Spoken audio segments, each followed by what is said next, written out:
Yun mga kap, magandang araw. Pag-usapan natin, no, alamin ko kung ano yung take nyo pagdating sa barbering.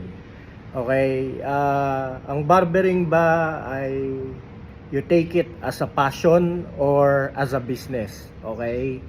So meron tayong mga kapatid sa industriya, para sa kanila ang barbering ay passion. Okay? At meron naman tayong mga kapatid sa industriya na ang barbering ay business. Okay? Which is normal yan. Kanya-kanyang take yan. No? Walang mali, walang tama. Pero, as for me mga kap, no, ang barbering, ang take ko dito is a combination of passion and business. Okay? Hindi pwedeng mawala yung isa dyan. Okay, pag nawala yung isang component dyan, hindi magiging maganda ang takbo ng career mo as a barber. Okay, so kailangan both may passion ka and then at the same time you take it as a business. Okay, kung nag-uumpisa ka, syempre mas maiting dapat yung passion mo para yung skills mo talagang mag-level up. Okay, now habang nagle-level up yung skills mo, dapat pumapasok na rin yung business side. Okay, yung marketing and yung price range mo nag-i-improve na rin. So pumapasok dyan yung business side. Hindi pwedeng isa lang. So dapat passion and business. Okay? And then at the same time, mabanggit ko lang, no? Syempre pag passion, matagalan ng gupit niyan dahil talagang pinupulido mo, no?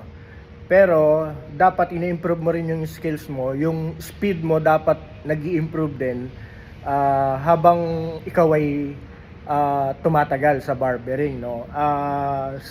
Meron nga ako isang kaibigan taga Singapore, sinasabi niya na dapat within 30 minutes, okay, natapos niya yung consultation, yung gupit and yung grooming. So within 30 minutes dapat tapos.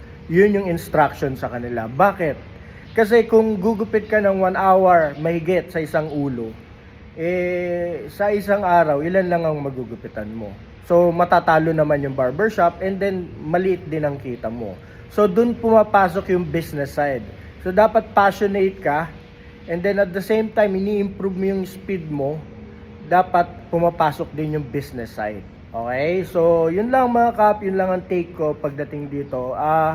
If you have suggestion or comments or what is your take on this matter, please comment down below para naman yung magkaroon tayo ng different perspective. Okay? So, it's a combination of passion and business. That's barbering. Maraming salamat mga kap.